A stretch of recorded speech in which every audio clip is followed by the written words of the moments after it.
corpus of upper level student papers, MICAs, and the third one, the academic word list.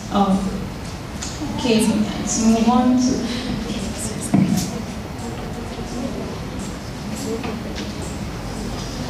Okay.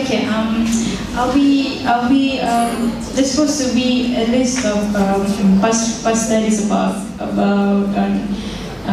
talking about these three corpus. So okay, I'll be touching on BAWE, the British Written English corpus, which have stated by Nessie et al.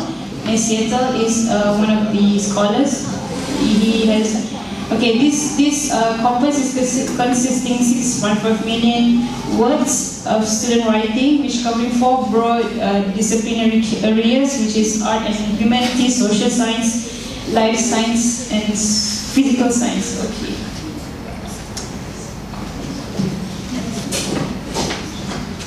Okay, MICAs is another example of academic English of academic purposes in Corpus Academic Written English.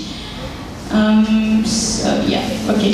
And the third one, the last one is the academic word list, all which is stated by Coxhead and Beard 2007, which is consisting of approximately 3.5 million words, which covering also a wide range of academic text form, which is on 4 faculty areas, which is arts, commerce, law, and science. Okay, I think that's pretty much my part. Let's move on to Hari.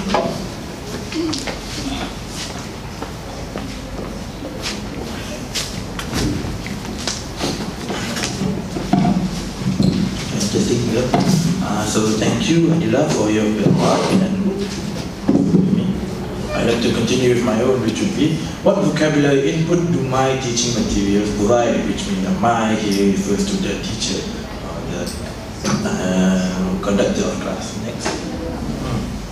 Okay, so in this part, they have studies have been made in the sense of comparisons of linguistic features portrayed in academic writing textbooks and corpus-based research into language actually used in expert and student writing. Okay, Hardwood 2005, page 150, notes that textbooks are found to understate the enormous disciplinary variation in style and language which corpora reveal. This is to say that the lack of specificity can mislead and distort, which the language used in corpora is more specific and descriptive rather than in textbooks. Partridge 2002 discovered that published handbooks did cover some aspects of the research process, but they did not provide information on the content of individual chapters or the range of thesis types that his corpus study revealed. Again, proving the point that corpus-based research gives more information and detail about a certain subject. Next. Okay.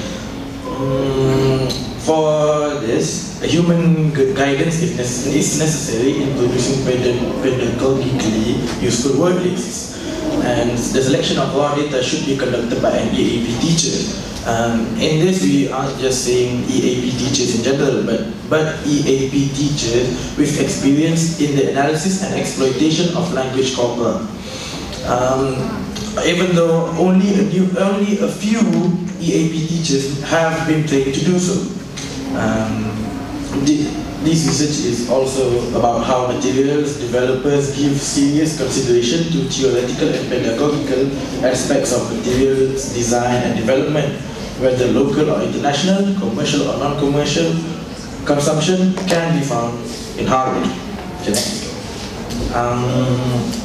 An absence of corpus data on which to base material development on an appropriate textbook, a number of teachers resort to the creation of in-house materials. Samuda 2005, page 235 notes that teachers engage in redesign, which is tweaking, adjusting, and adapting materials to suit particular needs. This is to say that teachers often use replacements or substitutions for words and terms in order to explain to the class or the participants easily, or to make it more simple. A number of in-house materials produced for teaching academic reading and writing. Again, teachers. Materials are often piloted, revised, updated, and improved. Stoller et al. 2006 found evidence that shows evaluation methods which involve feedback from different parties are important. Its materials are to meet the specific needs of students. Okay, next.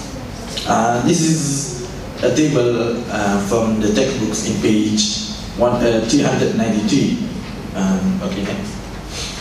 The table is for the comparison of in-house materials and corpus materials. The table shows a list of keywords whose frequency is unusually high in comparison with some norm. The table is generated by Wordsmith Tools 5.0. The sample gotten is in-house EAP materials and a reference corpus consisting of non-academic parts of the British National Corpus.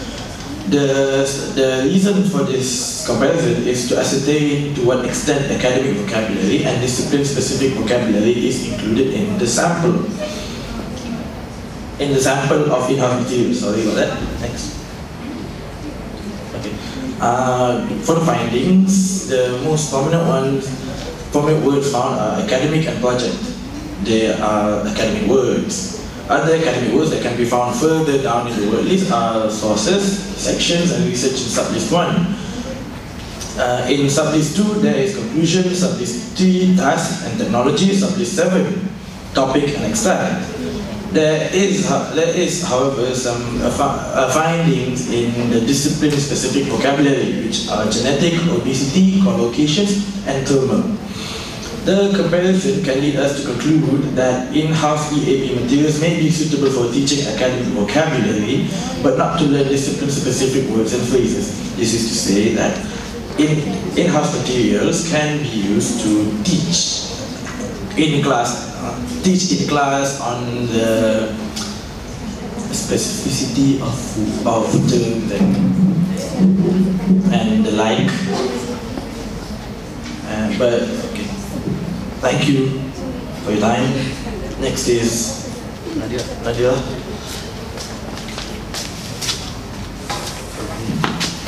Okay, thank you, Haris. So, for my part, I will present the last part of the chapter, which is what approaches should be used for designing teaching materials. So, in this section, I will further explain what are the possible corpus-based approaches used for teaching vocabulary using word lists and corpuses. So, under this section, we have two possible approaches which can be used in teaching collocation, which is recommended in this part. So, the first one is raising students' awareness of the existence of the frequency of locations, while the other one is teaching process of reading collocations in corpus as chunks. Okay, so the first approach, we can see that frequency is one of the important criteria used for the selection of particular lexical terms to be taught. A relatively small number of very common terms accounts for the large majority of language we typically encounter. This means that frequency plays an important role in the learner's mind, so that when they know which words is most used in the corpus, they can, it helps them to understand more efficiently. So this type of material provides exposure to multiple examples of the same vocabulary item in context and raises awareness of collocational relationships.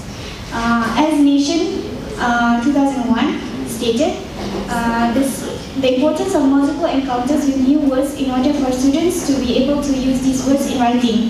So this means that the more they encounter the words, the more they can be common with the words and use them in their writing, because it's been frequently used, so they can understand and apply it in their vocabulary writing. So the next slide.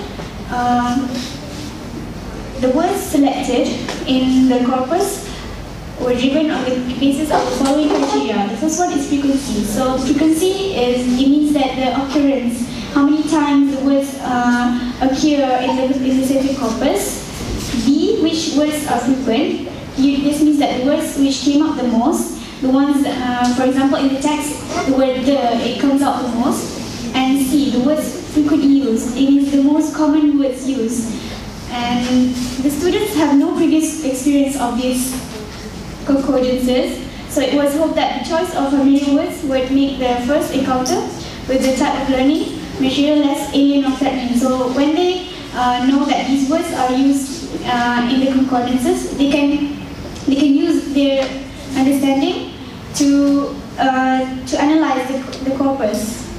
Okay, so for the second teaching process of reading collocations as chunks, what do they mean by reading collocations as chunks? The definition of chunks is any pair of group of words which are commonly found together or near one another. So as we all know, collocations, which are assumed to make up 70% of everything we use, read, or say, it allows learners to process and produce language at a faster rate. So this means that when reading a collocation, you have to read it chunk by chunk, so that you can be able to analyze and understand it well, other than just analyzing the whole sentence or phrase. This also means that they can listen at the speed of speech and read quickly, like native speakers, provided that they can recognize multi-words rather than process everything word by word. So what is meant by reading by chunk is that as we read a certain text, we don't read every single word. Usually we skip the words and only read the important ones, like the main keywords in the certain corpus. Okay. So this might suggest that vocabulary should be learned as chunks rather than individual words. So under collocations, there are four types of categories according by the strength. So the first one is unique collocations. Unique collocations is the words which have no other possible collocations. The next one is strong collocations, the collocations which are frequently used together. The third one is weak collocations. They occur, they're common, but they don't occur as much as the strong and unique collocations. And the last one is medium strength collocations. They are the ones which are used with the common words. So it's like the words that are used together with or the words that are used most in the frequency corpus. So if you notice, the patterns are usually used. They are usually read from left to right. As you can see, the study suggests that explicit teaching of lexical bundles is necessary. So the way that we read the corpus is like in chunks. For example, you can see in the Dr. Tida's teaches before how to read this way. For example, the main word is traffic. So we read it in chunks. It's all in one sentence. So we can say that, for example, the way we read it is from left to right. There was a terrible traffic jam around the Ring Road, and there was a terrible traffic light. The traffic light warden, and the traffic light is really heavy today. The traffic is really heavy today. And the last one is what is holding up the traffic. So it's read in chunks rather than a whole sentence. Traffic is the main word used. So as a conclusion, we can say that vocabulary acquisition is based on the design and development of teaching materials which are carefully compiled corpus of discipline in specific researchers which could be exploited to teach and designing EAP and ESP vocabulary. And the approaches that are used are the two ones I mentioned before, which are raising frequency awareness and also reading collocations chunk by chunk. So it is likely that frequency exposure to this type of material will enable students to recognize the use of keywords vocabulary in their discipline and the way they're writing and reading collocations. So this type of material provides exposure to the context, which means that these two approaches, there are many approaches, but these two approaches are the ones that are usually used in reading and analyzing corpus, so that students are able to read and analyze corpus text more easily and efficiently. Okay, I think that's all for my part. And my book. Okay, thank you.